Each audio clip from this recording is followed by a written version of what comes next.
O G1MS recebe para sua rodada de entrevistas o candidato ao governo do estado pela federação formada pela Rede e o PSOL. Adonis Marcos de Souza, ele tem 38 anos e nasceu em Cascavel, no Paraná, é empresário e bacharel em Direito. Ele foi candidato a deputado estadual e depois disputou o pleito para vereador por Campo Grande. Seja bem-vindo, candidato. Obrigado, Laura.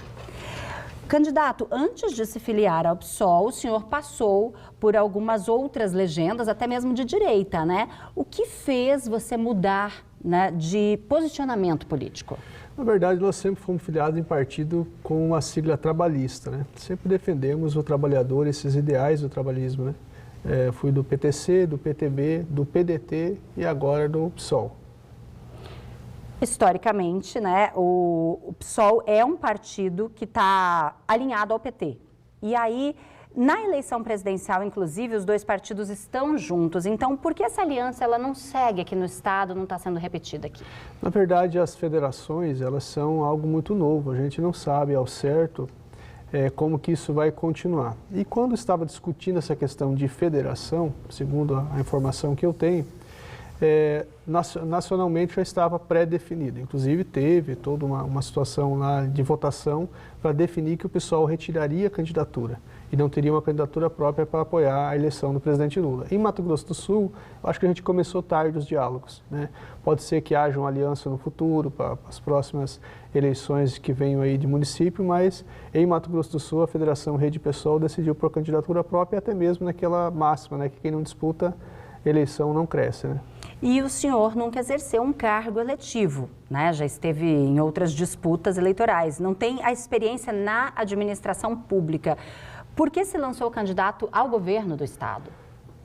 Porque é em terra de gigantes que o Criador escolhe os pequenos para confundir aqueles que se acham grandes. O nosso estado sempre foi administrado pelos mesmos grupos, desde a divisão do estado nós estamos na mão dos mesmos. É possível termos uma alternativa? Lógico que é possível. Tem bons candidatos aí, pessoas que nunca tiveram mandato e que eu gostaria inclusive de vê-los administrando. Eu acho que o novo não é ruim, o novo é necessário, porque se nós não entendermos que é isso, a democracia, essa é a essência da democracia, a alternância de poder, não a continuação dos mesmos grupos no poder. Hoje, na sua avaliação, quais são os principais problemas de Mato Grosso do Sul? Habitação, saúde, infraestrutura, segurança pública. Nós temos que discutir essas questões sociais que estão muito latentes. São mais de 1 milhão de pessoas ganhando menos do salário mínimo. Nós vivemos num estado que tem um dos maiores rebanhos bovinos do país e para nós o alimento é muito caro. Nós precisamos enfrentar essas questões sociais. Acho que a prioridade número 1 de qualquer governo que entre tem que ser discutir a questão social. O estado está rico, a gente sabe disso, arrecadações, nós temos aí inclusive arrecadações recordes no nosso estado. Mas isso não acompanha quando você vai conversar com as pessoas. Nós precisamos muito de infraestrutura. É só andar pelas ruas de Campo Grande, só andar pelo nosso estado que você vai ver que necessita de muita coisa a ser feita. E aí, a gente vai pontuar diversos setores, mas Sim. Falando desse problema que você colocou aí como o social em primeiro lugar, então, qual seria a sua proposta para resolver isso? Nós vamos fazer um programa pesado de erradicação da pobreza no nosso estado. Nós precisamos combater isso de frente.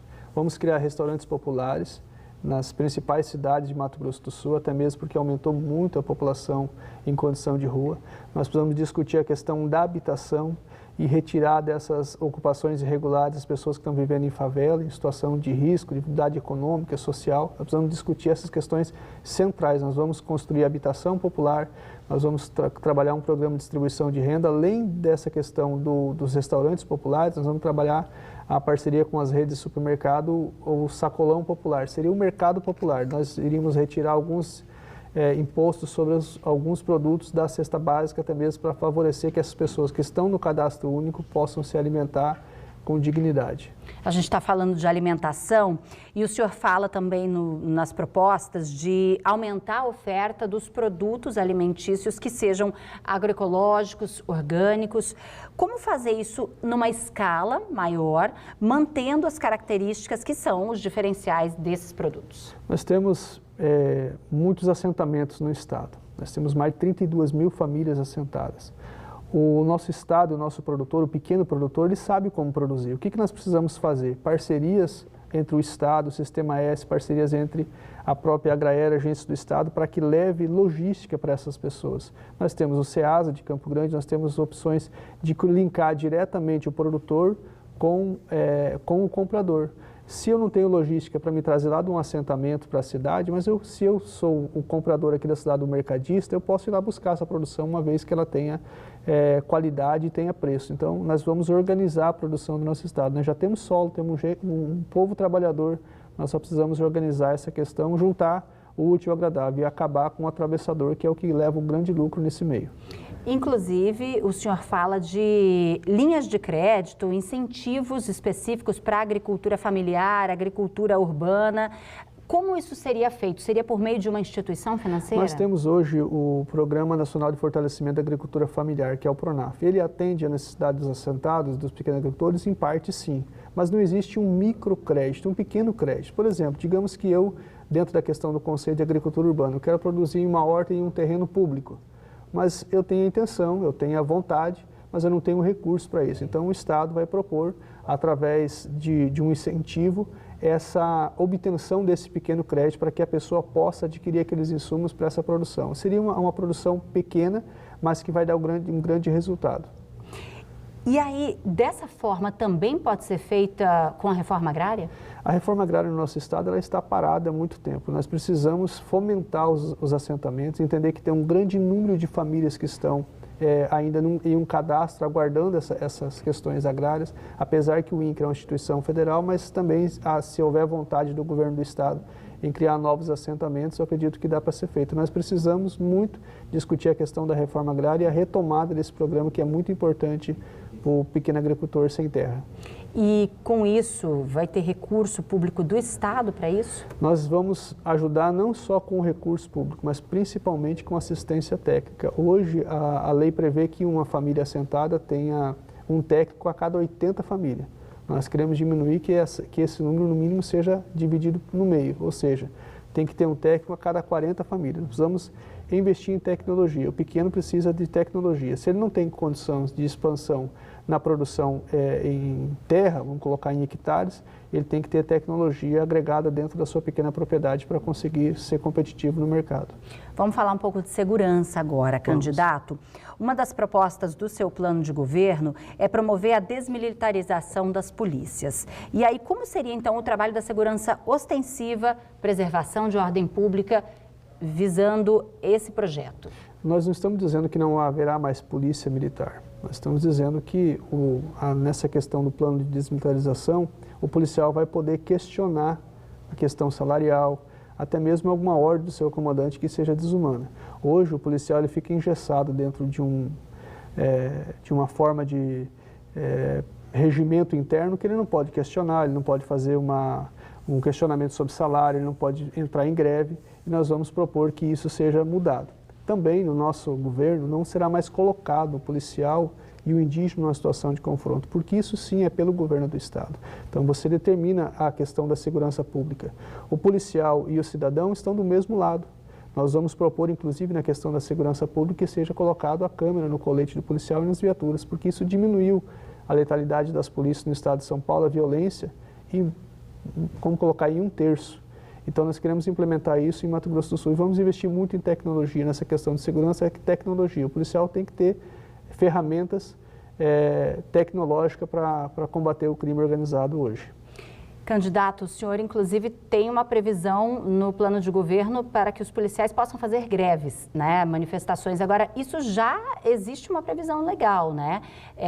Com determinadas regras. Precisaria estar no plano de governo? O policial civil, sim. Mas o policial militar ele é engessado, qualquer coisa ele é aquartelado, né? Então, nós temos que entender que essa proposta iria ser para as polícias militares. O policial civil ele pode fazer greve, ele pode questionar, porque ele é uma polícia administrativa. O policial militar ele está dentro de um outro regimento. Nós queríamos construir algo diferente disso, do que está posto aí. E o que é a formação ideológica continuada da corporação que está proposta pelo senhor? Hoje a gente tem uma visão que está aí, né, que o policial tem que ser esse agente mau, essa pessoa que tem que reprimir mesmo. Nós queremos trabalhar uma cultura de paz também.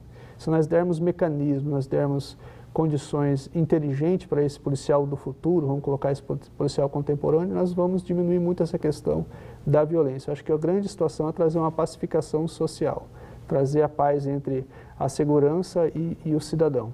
O senhor falou de ferramentas, policial do futuro, tecnologias.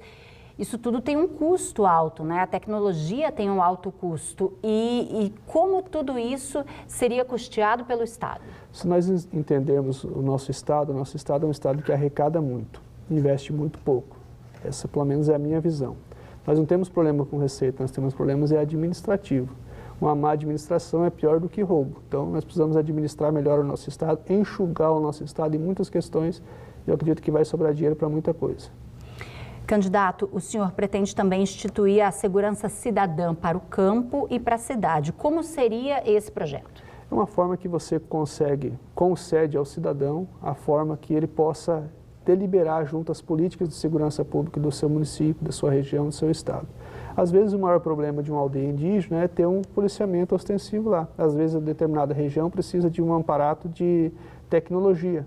Por exemplo, um exemplo muito comum, câmeras. Nós pegamos a cidade de Telêmaco Borba, no Paraná, uma das cidades mais digitais que tem no Brasil. Nós vamos digitalizar o nosso estado para que dá esse mecanismo. O cidadão vai poder opinar dentro das políticas de segurança pública também. O que é mais latente hoje? Na minha visão, o que é mais grave no nosso estado hoje com relação à segurança pública são dois problemas. Uma questão que continua um estado com alto índice de feminicídio e nós continuamos ainda tendo morte de povos originários, de povos indígenas. Então nós vamos ter que discutir com as comunidades, com as regiões, com os municípios, o que seria a prioridade na segurança pública para essas pessoas. E aí isso não pode, de alguma forma, estimular o cidadão a se armar? Olha, a política armamentista não é o nosso forte, não é que nós somos contra que o cidadão tenha sua própria arma, apesar que é permitido por lei a autotutela da posse e o direito de greve, mas nós acreditamos que simplesmente dar arma à população não resolve os problemas de segurança pública. Agora, o senhor citou também a questão do crime, por exemplo, do feminicídio, né? Um crime que tem números preocupantes em Mato Grosso do Sul. Sim. Qual seria a política pública para enfrentar esse tipo de crime, para prevenir e evitar esse tipo de crime? Nós queremos levar uma delegacia da mulher para cada um dos 79 municípios, que ela seja 24 horas por dia. Mulher tem que ser recebida por mulher, porque quando a mulher é agredida, ela é covardemente espancada dentro de casa, que essa é a realidade, acho que essas são as palavras para se colocar. Ela chega a uma delegacia e ela vai ser atendida por um delegado, por um agente homem. Ela não vai ter a mesma liberdade de falar como se ela estivesse falando com uma mulher. Então nós queremos expandir a ideia da delegacia da mulher para todos os municípios do estado, mas potencializar principalmente onde tem os maiores focos de violência, que isso é fácil de se levantar. Com pesquisa, com vontade política, a gente vai saber aonde estão os maiores focos de violência e atingir isso. E principalmente, muitas dessas coisas acontecem nas áreas rurais, onde está mais longe dos olhos do Estado. Então, o senhor pretende aumentar efetivo policial? Porque para atender uma delegacia especializada 24 horas em cada um dos 79 municípios, você vai precisar de uma reestruturação. Nosso Estado tem um déficit com a segurança pública enorme, histórico. Nós vamos chamar muitos concursos nesse sentido, por isso nós precisamos enxugar o Estado em algumas situações, para chamar mais concursos, para conseguir atender melhor algumas demandas. Um dos exemplos também é a questão da educação. Nós temos que entender que tem muito contratado fantasma aí e tem muita gente boa que deveria estar em sala de aula e não está. Falando sobre a educação, né, que o senhor citou, o senhor propõe atuar contra a precarização. O que isso significa? Hoje nós temos salas de aula, teoricamente, que estão, vamos colocar, bem vistas, temos salas pintadas e coisa e tal. Nós temos móveis antigos, nós temos uma política pedagógica, a meu ver, atrasada. A escola que nós queremos e que nós vamos combater essa escola ruim, a meu ver, nós queremos uma escola hoje tecnológica, uma escola inclusiva, uma escola que discuta com a sociedade de fato qual que é o desejo daquela região. Nós queremos uma escola de tempo integral, onde o jovem tenha liberdade para poder opinar e escolher para qual futuro que ele quer. Se ele quer estudar para fazer um curso, para ir para o vestibular, para a universidade pública, ele tem essa opção. Se ele quer aproveitar o período do ensino médio para fazer um curso técnico, para ele entrar no emprego de uma forma mais preparada, nós vamos dar essa opção a ele. Quanto aos salários dos professores, o senhor não cita especificamente no plano de governo.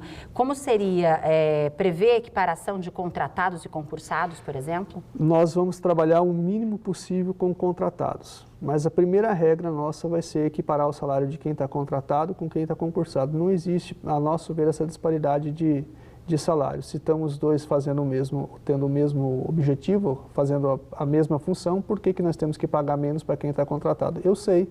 E o motivo disso, que você contrata mais gente para colocar os cabides de emprego e aí você tem que pagar menos para essas pessoas porque você inchou. Nós vamos chamar o concurso, mas enquanto não tiver condições de suprir todas as necessidades com concursados, nós vamos equiparar o salário com quem está contratado. E quanto à educação profissional, como que isso deve funcionar na sua gestão, caso o senhor seja eleito? Nós temos, o nosso estado tem um grande desafio pela frente. Nós temos aí a possibilidade de industrializar o nosso estado nos próximos anos. Nós precisamos muito industrializar, capacitar essa mão de obra. Hoje nós temos o Sistema S.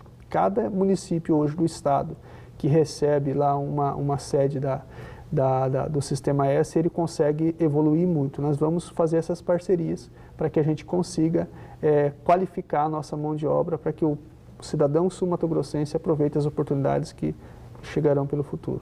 E qual o olhar do senhor para esse processo de industrialização do Estado? Nós temos que entender o seguinte, nosso Estado é um Estado que, apesar que nós não temos uma reforma tributária nacional, nós temos que fazer algumas coisas aqui. O que nós não podemos fazer e permitir é que aconteça fraude, que aconteça corrupção no processo do regime especial. Nós queremos sim chamar mais empresas para o nosso estado e nós entendemos que o momento é esse, nós estamos aí discutindo essa questão da rota bioceânica e nós entendemos que nós precisamos industrializar o nosso estado, trabalhar essa questão de impostos para que a gente consiga transformar Mato Grosso do Sul no maior centro de distribuição logística da América Latina. Então, a grande meta nossa, o nosso grande desafio é isso, é industrializar o nosso estado e nós vamos ter que discutir uma política tributária justa, tanto para quem vai chegar, para quem já é daqui. Falando ainda no desenvolvimento econômico, o senhor aponta no plano de governo que pretende incorporar políticas públicas que aprofundem as práticas de economia solidária, cooperativismo, em contraponto ao que chamou de uma lógica agroextrativista. Então, quais seriam essas políticas? Nós fomos feitos pelo Criador jardineiros do Éden e nos tornamos os grandes satã da terra. Nós destruímos numa lógica de evolução. Nós precisamos discutir uma nova matriz tecnológica para a agricultura, nós precisamos discutir alimentação saudável, nós precisamos discutir alimentos orgânicos, nós precisamos discutir uma forma de organizar os pequenos para que esses possam ser grandes também. E não há forma de crescer quando você é pequeno sem dar a mão a alguém. Então a cooperativa é isso, ela vai trazer uma liberdade econômica e tecnológica para esses pequenos agricultores. É unir para comprar junto e vender junto. Isso você vai comprar com valor menor e quando vender você vai ter um valor mais agregado ao seu produto. E quais serão as ações voltadas para a geração de empregos para a juventude? Nós vamos investir muito nessa questão da lei do menor aprendiz. Nós precisamos discutir isso de fato, ver o que tem, de que forma que ela está sendo aplicada hoje, porque se ela for aplicada da forma correta, ela vai ter mais de 10 mil jovens empregados, jovens de 14 a 24 anos. Essa escola que a gente está falando, esse pensamento da educação que nós estamos falando, justamente é para interagir com esse jovem, inclusive pensando principalmente nessas questões turísticas do nosso estado. Nós temos cidades turísticas no Mato Grosso do Sul e que não tem mão de obra qualificada. Nós vamos transformar dentro da própria escola essa própria juventude para ser essa mão de obra qualificada que ele precisa. Por exemplo, quantos jovens falam mais do que um idioma em Mato Grosso do Sul, quantos são bilíngues aqui, nós precisamos discutir essas questões e isso tem que ser levado para dentro da escola. Eu acho que é dialogando com a juventude através dessa interação hoje com os meios sociais, através das próprias mídias sociais que a gente vai conseguir evoluir e chegar nesse jovem. Não dá mais para falar com o jovem da forma que a gente falava antes. Nós temos que nos comunicar porque entender que hoje tudo é tecnologia, a escola também tem que ser tecnológica. Candidato, outra questão essencial, né? A saúde. O senhor fala de uma nova concepção de saúde pública no seu plano de governo. O que seria isso? Hoje a gente fala dessa questão da regionalização da saúde. constrói esse prédio em várias regiões do estado, melhora a vida das pessoas? Não. Construir postos de saúde dentro das principais cidades resolve? Também não. Por quê? Porque as pessoas não precisam apenas de saúde. Os seres humanos hoje também estão com doenças psicológicas que isso transfere para a saúde física dele. Nós defendemos que os hospitais e os postos de saúde tenham psicólogos, tenham assistentes sociais, para a gente discutir isso. Temos que investir também bastante naquele cidadão que está lá, que ele faz o primeiro impacto, que é o agente de saúde. Nós temos que levar um médico da família, nós temos que dialogar com as regiões e com os municípios, e não apenas investir em saúde nos últimos anos para fazer obra aproveitando o período eleitoral. Nós temos que discutir a saúde num todo, fazer parceria com essas universidades que estão próximas aí dos países vizinhos, como por exemplo o Paraguai, trazer esse pessoal para estagiar aqui em Mato Grosso do Sul, investir em saúde de verdade. Acho que é olhar de uma forma diferente que nunca foi olhado até esse momento. Na área habitacional, o Estado ele tem um déficit de mais de 70 mil unidades, candidato. No seu plano de governo, o senhor cita a implementação de políticas para garantir moradia digna para todas as famílias. É possível zerar esse déficit em 4 anos? Como? Eu não acredito que seja possível zerar esse déficit. Eu acredito que nós podemos chegar muito próximo disso. E o problema é que quando a gente chegar próximo desse déficit habitacional, ele vai novamente ter um outro déficit, porque a população aumenta. O que nós precisamos discutir? A forma que está sendo conduzida a habitação no Mato Grosso do Sul e no Brasil hoje, ao meu ver, não serve. Porque às vezes eu vou lá e construo um projeto de uma casa com 2 quartos, sala, cozinha e banheiro, integrada. Isso serve para quê? Um casal que recém casou, que tem um filho. E quando as famílias têm 4 ou 5 filhos? Então, acho que nós precisamos discutir isso com as comunidades, discutir modelos alternativos de casa. Além disso, existe a possibilidade de nós darmos condições para que a própria família construa a sua habitação. Isso é uma realidade e acontece em outros estados. Inclusive, a principal força da mão de obra, quando se fala de autogestão de construção, está com as mulheres. Uma mulher... E no estado de São Paulo constrói prédio, por que não pode construir casa em Mato Grosso do Sul? O senhor fala na área ambiental em criar uma relação de envolvimento, né, com o meio ambiente, principalmente Cerrado, Pantanal. Como efetivamente o senhor pensa em prevenir, evitar os grandes incêndios florestais da planície pantaneira, por exemplo? Investindo em tecnologia, dialogando com as comunidades, dialogando com os produtores daquela região, capacitando esse povo, criando brigadas de combate a incêndio, entendendo que algumas regiões elas têm começo, meio e fim. Todo ano a gente sabe que naquele período começa, então nós temos que agir antes. Ou seja, tem que fazer o acero, não ir apagar o fogo. Então, nós temos que prevenir, entender, interpretar aonde estão os principais focos, investir no nosso Instituto de Meio Ambiente para que essas situações sejam prevenidas. Se for precisar comprar mais aeronave, o que a gente precisar fazer, nós temos que fazer. O que nós não podemos continuar vendo são animais sendo carbonizados e vendendo essa visão para o mundo. Isso é muito ruim para nós. O senhor se compromete também, no plano de governo, a lutar pela demarcação das terras indígenas, porém essa é uma atribuição federal, né? Como o senhor pretende viabilizar isso, então? Nós vamos colocar todo mundo na mesma mesa para dialogar. Tanto o produtor tem legitimidade na defesa da sua posse, porque tem a sua escritura, quanto tem legitimidade os povos originários que estavam aqui antes de a gente chegar. Nós temos aí uma grande injustiça sendo cometida nesse sentido. Nós precisamos discutir a demarcação desses povos porque todo dia nasce índios. Eu conheço muitas pessoas de aldeia, todo dia eles estão aumentando. Eu estava agora em Aquidauana conversando com um amigo meu. Ele falou assim, olha, eu moro no terreno que foi cedido pela minha mãe. E agora, quando meu filho casar, eu vou ceder mais um pedaço do meu terreno. E essa é a realidade. As famílias indígenas também aumentam e automaticamente aumenta a necessidade pelo território. O que nós temos que entender é o seguinte, que também não pode ser feito de uma forma desordenada. E o Estado não pode se omitir nisso. Nós não podemos nos omitir e achar, não, isso é problema do governo federal, isso é problema do nosso Estado, então o governador tem que ajudar a resolver isso com certeza. O senhor fala, inclusive na questão indígena, sobre impedir a atuação de órgãos do governo do Estado na repressão às comunidades. O senhor se refere efetivamente à polícia? Nós não vamos colocar o policial e o indígena numa situação de confronto. Isso não vai acontecer no nosso governo. Nós não vamos permitir que o indígena e o policial cheguem a ter que se confrontar. Por quê? Porque não cabe ao Estado fazer a defesa da posse de forma imediata. Cabe ao Estado fazer uma reintegração de posse. O Estado fará as reintegrações de posse desde que a Justiça assim determine. Agora, nós não vamos colocar o policial e o indígena numa situação de confronto iminente. Primeiro, nós vamos dialogar. Para isso, nós queremos também propor a criação das varas federais aí para discutir essa questão, uma vara agrária federal para discutir essa questão da terra, da posse e colocar aí os nossos conciliadores para discutir o mínimo possível. Nós não queremos violência mais no campo. Em uma das suas propostas, o senhor prevê interromper, revogar e evitar processos de privatização de serviços públicos e recursos naturais. Como ficariam, nesse caso, parcerias público-privadas para universalização, por exemplo, da rede de esgoto no estado, para implantação da infovia digital? Nós temos aqui o exemplo de Campo Grande. Nós temos uma concessão pública para a questão da água e do esgoto. E nós vemos muito questionamento nisso. Não é que nós somos contra 100% algumas situações que podem ser feitas com parceria. Agora a pergunta é o seguinte, se algo estivesse dando prejuízo, ninguém bota dinheiro bom em coisa ruim. Por que que para o público dá prejuízo, não dá para administrar? E por que que quando o privado coloca a mão dá lucro? Porque senão ninguém privatizava nada. Então eu acredito que tudo é gestão. Nós precisamos dialogar porque é uma questão de gestão, administração. Se administrar bem, você vai ter sucesso. Se você administrar mal, não importa se é público, se é privado, nós vamos ter problema.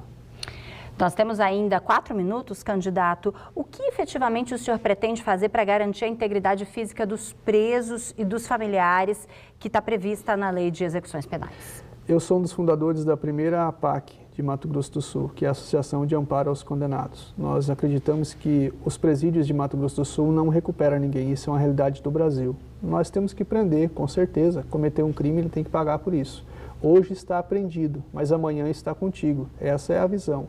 Porque se nós agredirmos esse preso enquanto ele está recluso, ele é um paciente do sistema, ele vai sair dali muito mais periculoso da forma que ele entrou. Nós precisamos humanizar os nossos presídios e tratar a questão dos direitos humanos de verdade. Nós não vamos permitir que nos nossos presídios haja agressão contra pessoas. Isso a Constituição fala. Ninguém será submetido à condição desumana. E nós vamos garantir que isso seja cumprido. E aí, candidato, o que significa pôr fim ao registro de resistência nos casos que envolvam morte de suspeitos em conflitos com a polícia? Isso não é criminalizar de alguma forma as ações das forças de segurança? Nós vamos dar mais segurança ao próprio policial. Porque quando ele é envolvido em alguma situação que ele é denunciado, que ele supostamente cometeu um crime, nós vamos também entender o lado dele. O que nós não temos hoje? Nós não temos uma garantia, porque é uma palavra contra o outro. Quando nós colocarmos a câmera no colete ou na própria viatura, nós vamos dar a esse policial também, ao bom policial, o direito de defesa. E aí nós teremos essa pacificação. Porque não dá para ele resistiu a um ato de resistência, foi agredido porque resistiu, ele atirou, ele só foi revidado. Não, nós vamos acabar com isso. Então, quem de fato precisa de segurança é a sociedade. O policial é um membro fundamental da nossa sociedade e ele precisa também ser respeitado, precisa estar seguro. Se ele é um bom policial, não vai ter problema com relação a isso. Ainda temos 2 minutos e um assunto bem recente. Com o teto das alíquotas do ICMS para os combustíveis, energia, os cálculos do governo apontam déficit para o próximo ano em torno de R$1 bilhão. Isso implica na revisão do orçamento para 2023. Sim. Esse dinheiro vai fazer falta? Eu não acredito que faça muita falta. Inclusive, eu sou um dos militantes contra essa questão abusiva dos impostos. Nós precisamos administrar o nosso Estado. Nós temos mais de 20 bi de arrecadação, bilhões com B de bola, né? Nós temos muita arrecadação, nós precisamos administrar melhor. Inclusive, dentro da questão dos impostos, me permite, nós vamos zerar o imposto sobre o gás de cozinha e nós vamos tentar baixar para 10% o imposto sobre o diesel. Falar de cortar impostos, todo mundo fala em época de eleição, mas nós vamos de fato fazer um estudo com a equipe econômica para ver a possibilidade de zerar o imposto sobre o gás de cozinha. Hoje de R$100 o cidadão pagaria R$88 e nós vamos diminuir no mínimo 2% para que o nosso diesel aqui seja competitivo para o restante do país. Agora, candidato, tudo isso são contas que ainda precisam ser feitas ou dentro dessas estratégias de plano de governo o senhor já vê essas possibilidades? Nós já vemos. Hoje nós gastamos quase 900 milhões com a Assembleia Legislativa e menos de 1/3 disso com assistência social. Para mim está errado.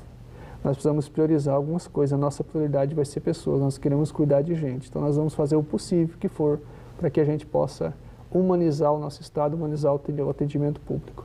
O nosso tempo terminou, candidato. Eu agradeço a sua participação aqui na rodada de entrevistas do G1 MS. Muito obrigado.